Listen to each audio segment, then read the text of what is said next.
ललिता देवी अपने कमरे में बैठी रो रही थी, लेकिन अब रोने का क्या फायदा, सब कुछ तो उन्होंने ने ही किया था। आज उनके कारण ही तो उनके बेटे की गृहस्थी टूट गई थी। रोज रोज की किचकिच से तंग आकर नव्या दोनों बच्चों को लेकर घर छोड़कर चली गई थी। उनका बेटा विवेक, जो कभी शराब को हाथ तक नहीं लगाता था, वह अब अक्सर शराब पीकर घर आने लगा था। और अब तो विवेक बहुत चुप चुप रहने लगा था, ना खाने का होश ना पीने का। ललिता जी वह पहले से ही कान की कच्ची थी, हर किसी की बातों पर आंखें मूंदकर विश्वास कर लेती थी। उनकी इन्हीं आदतों से उनके पति सोमनाथ जी भी बहुत परेशान रहते थे। वह अक्सर उनको समझते कि ललिता जी, आप समझदार बनो, हर किसी की बातों में मत आया करो, आजकल के लोगों को दूसरों का सुख नहीं देखा जाता है। वह तो आग लगाकर हाथ सेकते हैं और पीठ पीछे हंसी उड़ाते हैं, और ऐसा करके आप अपना घर बर्बाद कर दोगी। पर ललिता जी, उनको तो कभी कोई असर ही नहीं होता था।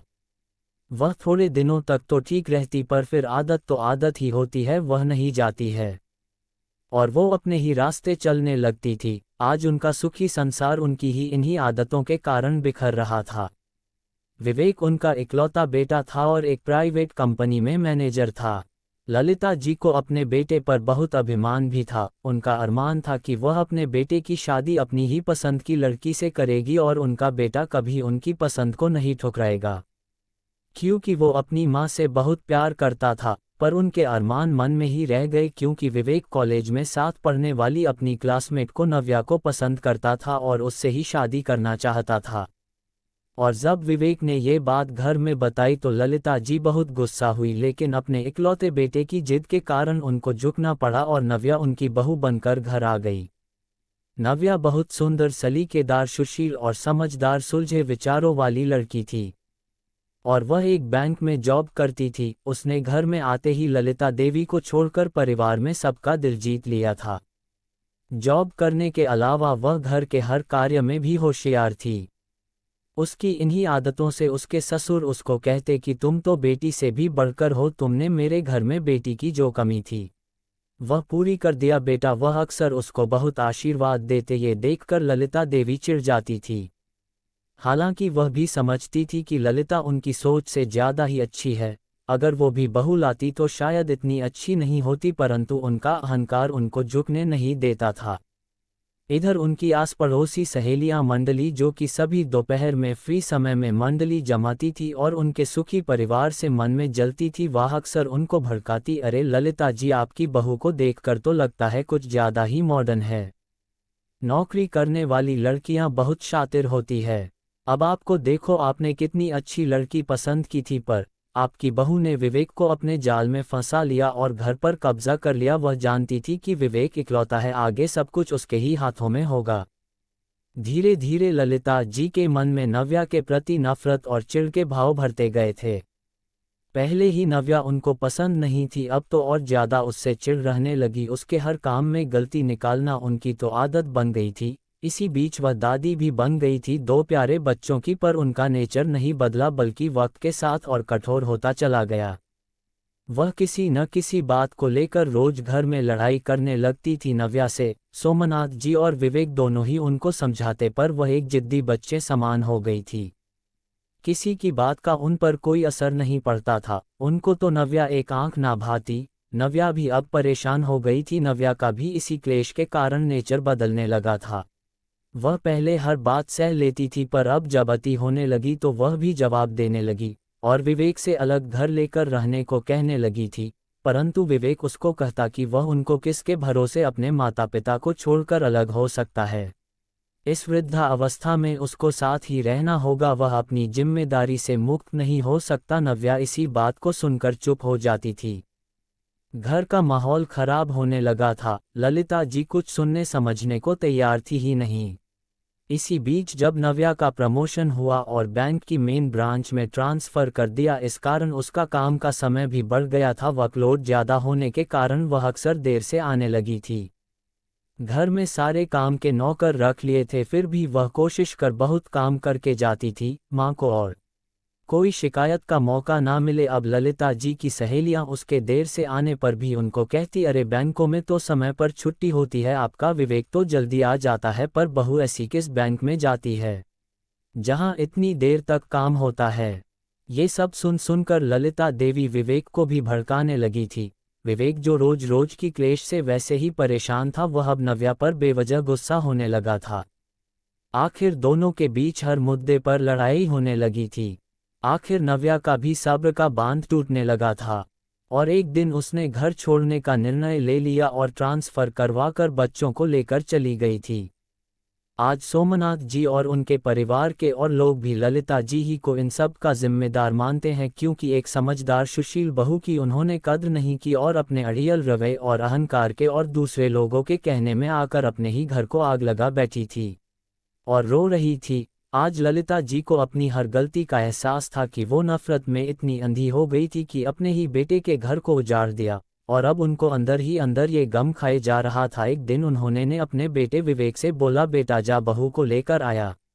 विवेक ने कहा, किस मुंह से मैं उससे लेने जायूं माँ, मैंने उससे किया एक भी वादा निभा नहीं पाया, अपने ही घर में मैं उसकी रक्षा नहीं कर पाया, अब वहाँ वो आराम से है तो मैं उसका सुकून फिर से बर्बाद नहीं कर सकता। सोमनाथ जी ने कहा, ललिता जी अब आपकी यही सजा है, अब आप इसमें अकेले ही रहे और इस घर पर अब बस आपका राज होगा।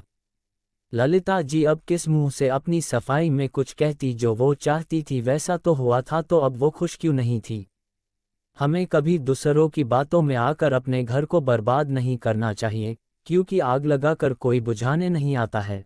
हमें अपनी नफरत में इतना आगे नहीं निकलना चाहिए कि हमें किसी की अच्छाई ही ना दिखा।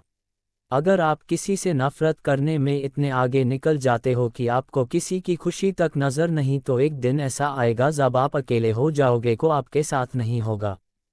रीमा की शादी को 2 साल होने वाले थे, लेकिन अभी तक सास का दिल नहीं जीत पाई थी। एक सहेली जैसी नंद थी, लेकिन अभी कुछ मंथ पहले उसकी शादी हो गई थी, इसलिए रीमा और अकेली हो गई थी। रीमा हर कोशिश करती सास के दिल में जगह बना सके, लेकिन वो नाकाम रही।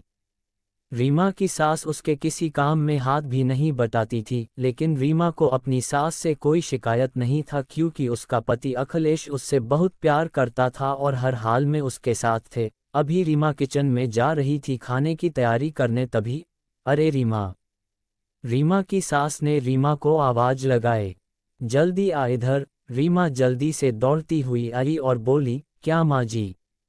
अरे कल मेरी दीदी आ रही है, तेरी मासी सास 4 धाम की यात्रा पूरी करके फोन आया है, अभी अभी उनके स्वागत की तैयारी में लग जा, कल सुबह जल्दी आ जाएगी वह।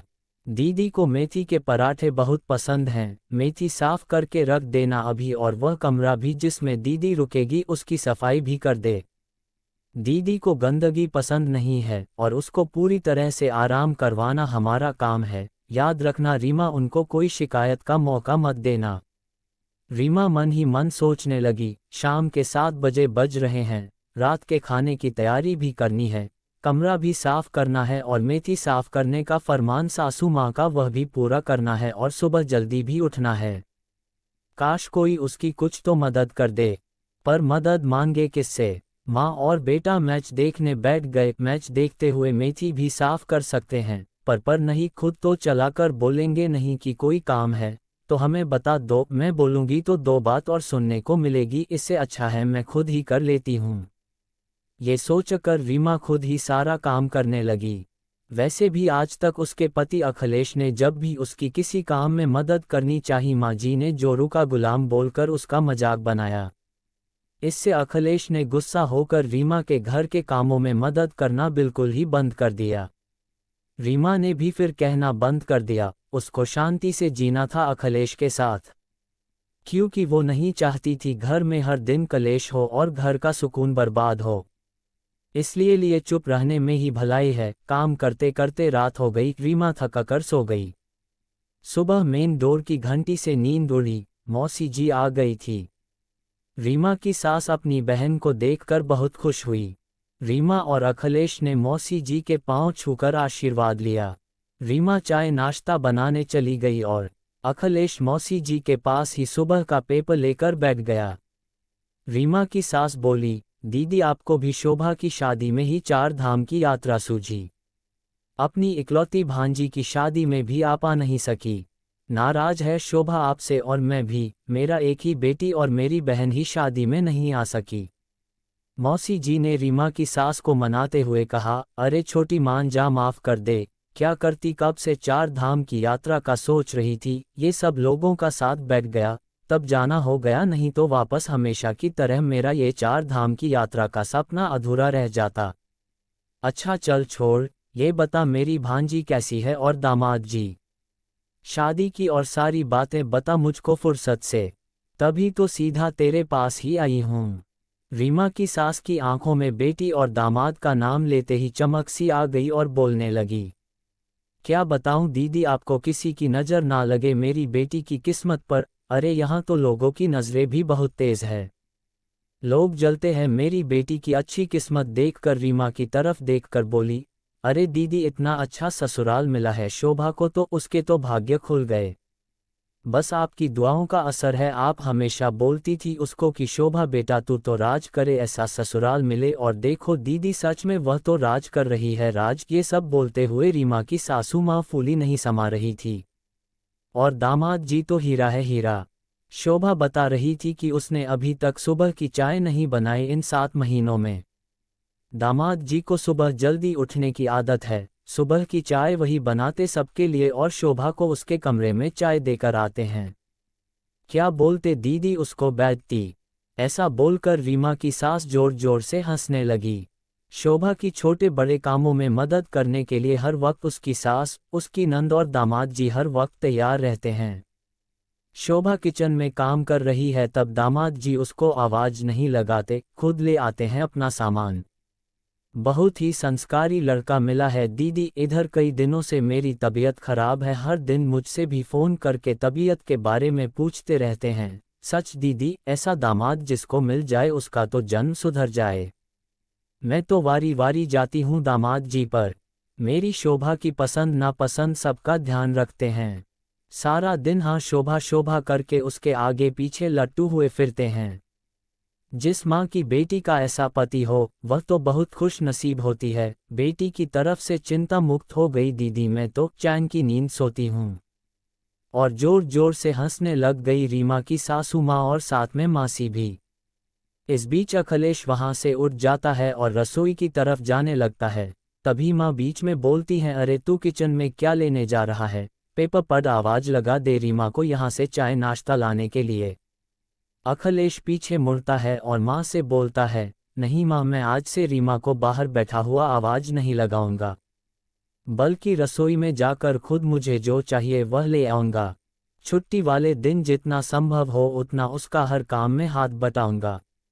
आज मुझको पता चल गया आपकी बातें सुनकर, अगर पति अपनी पत्नी का किसी काम में मदद करे, हाथ बटाए, उसकी पसंद नापसंद के बारे में पूछे, प्यार और इज्जत से बात कर ले, तो वह जोरू का गुलाम नहीं होता, बल्कि ऐसे व्यवहार और प्यार से तो खुद पत्नी अपने पति की शुक्रगुजार हो जाती है, और पत्नी नहीं बल्कि उसका परिवार और उसकी माँ की तो पूरी चिंता दूर हो जाती है।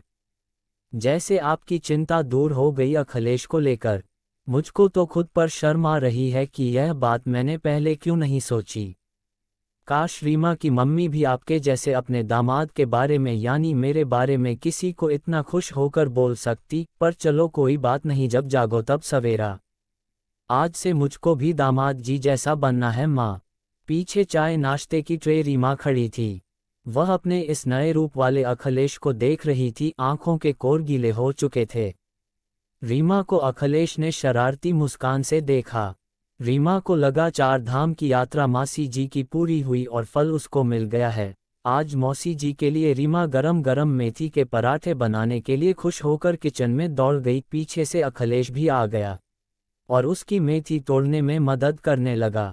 अगर दामाद बेटी को खुश रखता है तो वह हीरा है, और अगर बेटा बहू को खुश रखे तो वो जोरू का गुलाम हो जाता है। ऐसी सोच क्यों है? और ये एक घर की बात नहीं है, हर घर की बात है। इस मानसिकता को बदलने के लिए घर के बेटे को ही पहल करनी पड़ेगी। पीछे से अखिलेश भी आ गया और उसकी मेथी तोड़ने में मदद करने। अगर दामाद बेटी को खुश रखता है तो वह हीरा है, और अगर बेटा बहू को खुश रखे तो वो जोरू का गुलाम हो जाता है। ऐसी सोच क्यों है? और ये एक घर की बात नहीं है, हर घर की बात है। इस मानसिकता को बदलने के लिए घर के बेटे को ही पहल करनी पड़ेगी। एक ही घर में बेटे और दामाद के लिए इतनी अलग अलग सोच क्यों? दामाद बेटी को प्यार करें तो बहुत अच्छा, बेटा बहू को प्यार करें तो बेटा गलत क्यों?